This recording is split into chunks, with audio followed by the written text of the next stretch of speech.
नमस्कार. धावपळीच्या आयुष्यात चविष्ट आणि पौष्टिक शाकाहारी जेवण बनवायला वेळ मिळत नाहीये? मग हे विश्लेषण खास तुमच्यासाठीच आहे. आज आपण पाहणार आहोत की कमीत कमी वेळेत अगदी सहजपणे आरोग्यदायी आणि रुचकर जेवण कसं बनवता येतं. कामाच्या गडबडीत हा प्रश्न आपल्या सगळ्यांनाच पडतो, नाही का? आपल्याला हवं असतं असं जेवण जे आरोग्यदायी असेल, चविष्ट असेल आणि पटकन तयार होईल. पण बहुतेक वेळा वेळेअभावी आपण आरोग्याशी किंवा चवीशी तडजोड करतो. हा संघर्ष खूपच ओळखीचा वाटतोय, बरोबर? खरं तर आपल्या मनात काय असतं की घरी जाऊन छान गरमागरम आणि पौष्टिक जेवण बनवून खावं. पण दिवसभराच्या कामानंतर इतका थकवा आलेला असतो की सगळा उत्साहच निघून जातो. आणि मग काय, पुन्हा एकदा बाहेरून जेवण मागवलं जातं. ही जी आपल्या इच्छेमधली आणि वास्तवातली दरी आहे ना, ती खूप निराश करणारी असते.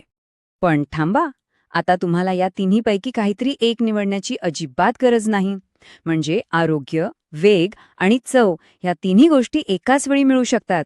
हो, हे शक्य आहे. आणि आज आपण हेच पाहणार आहोत की कोणत्याही प्रकारची तडजोड न करता उत्तम जेवणाचा आनंद कसा घ्यायचा. चला, तर मग ह्या मागचं रहस्य काय आहे ते समजून घेऊया. पटकन स्वयंपाक करणं म्हणजे फक्त एखादी रेसिपी बघून ती तशीच्या तशी करणं नाहीये. नाही, ही एक विचार करण्याची पद्धत आहे, एक स्मार्ट सिस्टम आहे. आपण अशी एक पद्धत शिकणार आहोत ज्यामुळे तुमचा वेळ तर वाचेलच, पण जेवणाची चवही अप्रतिम होईल. आणि आपलं लक्ष काय आहे? फक्त 15 मिनिटं. हो, अगदी बरोबर ऐकलात. फक्त 15 मिनिटामध्ये एक परिपूर्ण, चविष्ट आणि पौष्टिक जेवण तयार होऊ शकतं. हे ध्येय ऐकायला किती छान आणि सोपं वाटतंय, नाही का? आणि ही सिस्टम आहे ना, ती अगदी सोपी आहे. फक्त 3 सोप्या पायऱ्या आहेत. कोणताही झटपट शाकाहारी पदार्थ बनवण्यासाठी हा फॉर्म्युला एकदम परफेक्ट आहे. पहिली पायरी, एक चांगला बेस निवडा.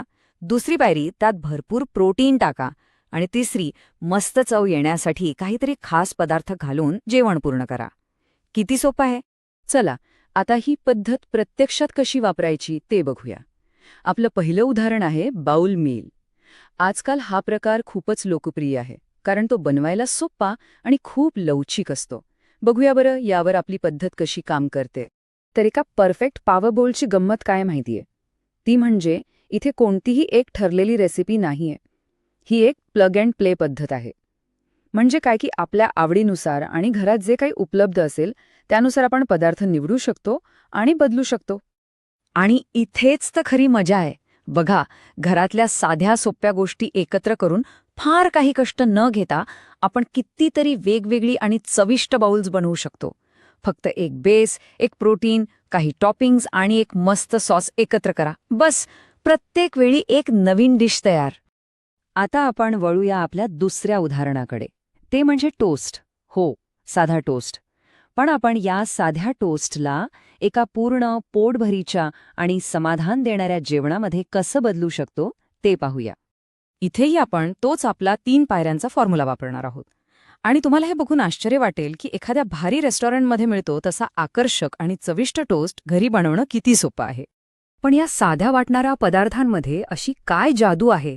तर ती आहे वेगवेगळ्या चवी आणि टेक्स्चरची. म्हणजे बघा, खाली कुरकुरीत ब्रेड, त्यावर एखादं क्रीमी स्प्रेड आणि वरून काहीतरी चटपटीत किंवा कुरकुरीत टॉपिंग. हे सगळं मिळून जेवणाचा एक अप्रतिम अनुभव देतं.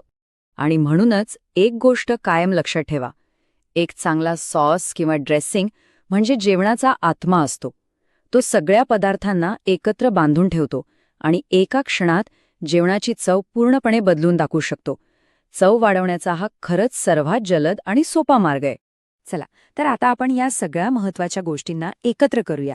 म्हणजे एक अशी छोटीशी प्लेबुक तयार करूया, जी तुम्हाला स्वयंपाकघरात नेहमीच उपयोगी पडेल आणि यश मिळवून देईल. तर मग लक्षात ठेवण्यासारखे मुख्य मुद्दे कोणते? 1. आपल्या स्वयंपाकघरात गरजेच्या वस्तू नेहमी तयार ठेवा. 2. बाउल आणि टोस्टसारख्या सोप्या टेम्पलेटचा वापर करा. 3. फक्त 3 घटक वापरून झटपट सॉस बनवायला शिका.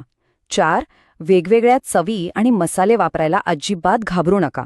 आणि 5वं, सर्वात महत्त्वाचं, भाज्यांना आपल्या जेवणाचा हिरो बनवा. तर मग आता प्रश्न फक्त एकच उरला आहे. यापैकी कोणती स्वादिष्ट आणि झटपट होणारी डिश तुम्ही पहिल्यांदा बनवणार आहात? निर्णय तुमचा आहे. चला, स्वयंपाक